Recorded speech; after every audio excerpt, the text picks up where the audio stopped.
Assalamualaikum warahmatullahi wabarakatuh. Alhamdulillahirobbilalamin. Assalatu wassalamu ala asrofil anbiya'i wal mursalin wa ala alihi wa sahbihi rasulullahi ajmain. Pertama sekali, marilah kita panjatkan puji dan syukur atas kehadiran Allah Subhanahu wa Ta'ala yang telah melimpahkan rahmat dan karunia-Nya kepada kita semua, sehingga kita dapat presentasi pada saat sekarang ini. Dan tidak lupa pula kita hadiahkan kepada Nabi besar kita, yakni Nabi Muhammad SAW, yang telah membawa kita dari zaman kegelapan sampai zaman berilmu pengetahuan seperti saat sekarang ini. Baiklah, saya tidak akan memperpanjang kata-kata mukadimah. Langsung saja, judul presentasi saya pada hari ini adalah cara bersuci atau taharah Rasulullah Subhanahu wa Ta'ala.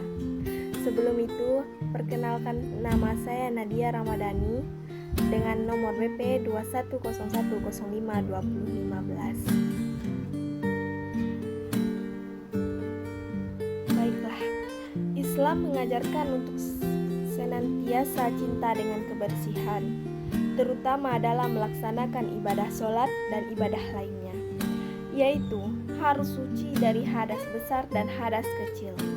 Oleh karena itu, pengetahuan terhadap bersuci adalah merupakan hal terpenting dalam Islam, karena apapun bentuk ibadah harus dilakukan dalam keadaan bersih dan suci.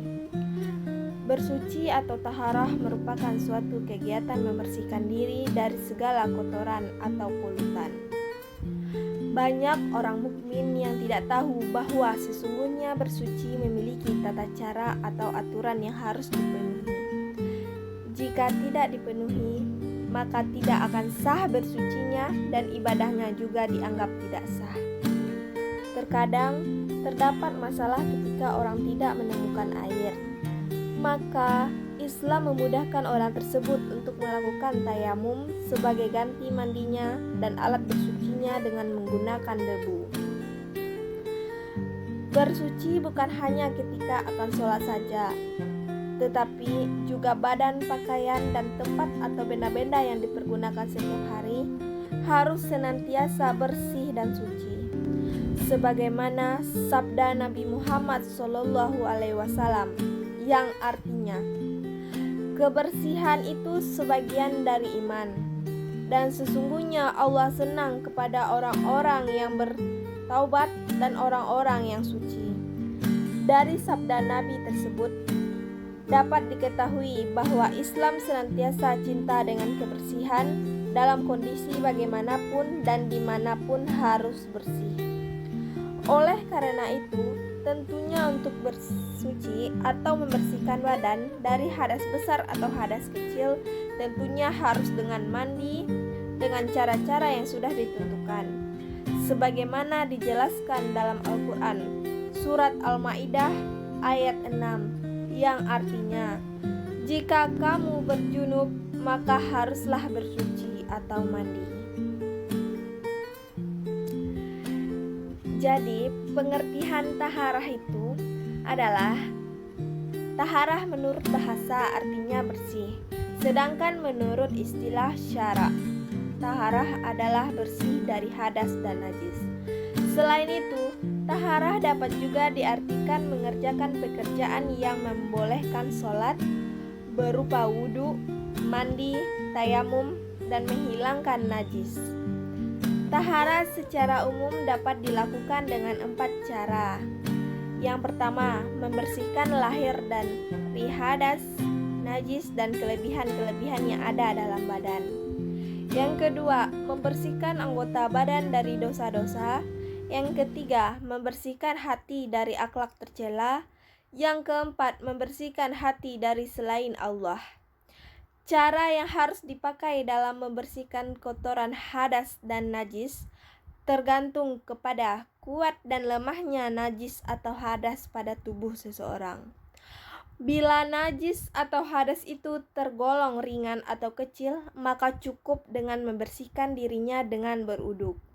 Tetapi jika hadas atau najis itu tergolong besar atau berat, maka ia harus membersihkannya dengan cara mandi janabat atau bahkan harus membersihkannya dengan 7 kali dan 1 diantaranya dengan debu.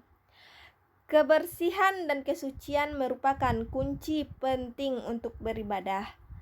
Karena kesucian atau kebersihan lahiriah merupakan wasilah atau sarana untuk meraih kesucian batin.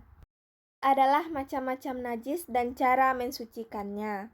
Yang pertama, najis muqalladah, yaitu najis yang terbit dari binatang anjing dan babi atau dari keturunan keduanya.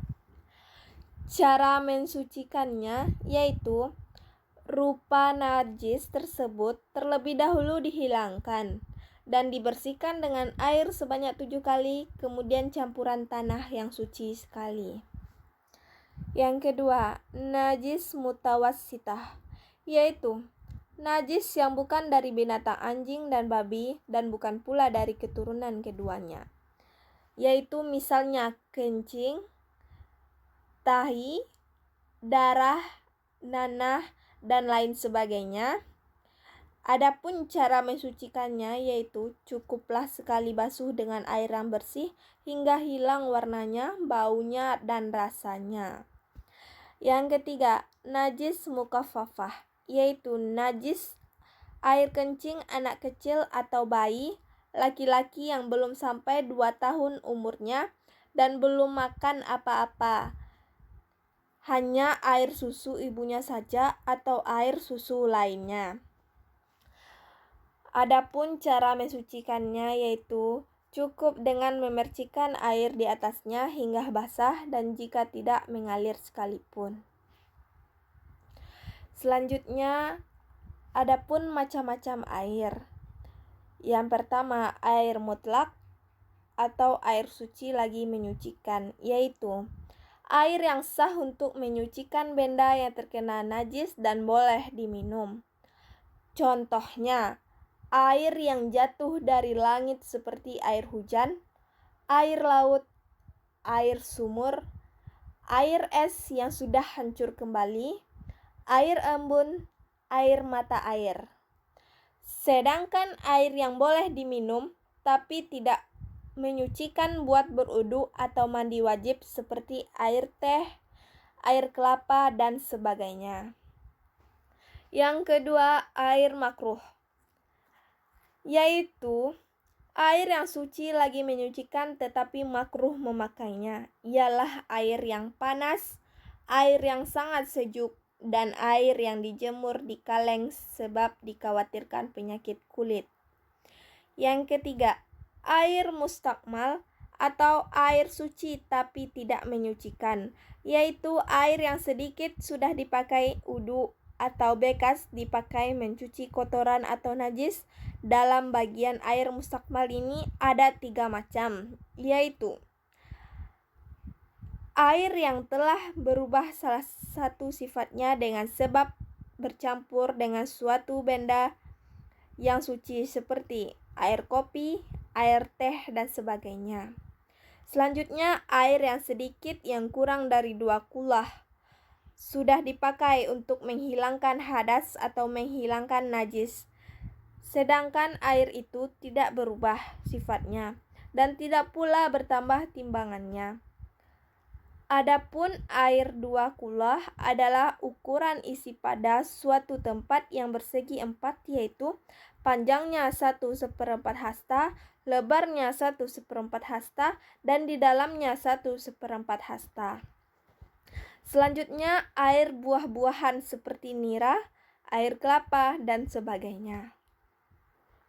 Yang keempat, air yang najis, yaitu air yang sedikit, yakni tidak cukup 2 kulah dan bercampur dengan najis meskipun air tersebut tidak berubah warnanya, baunya, dan rasanya, ataupun air yang banyak lebih dari 2 kulah tapi berubah dengan campuran najis atau kotoran.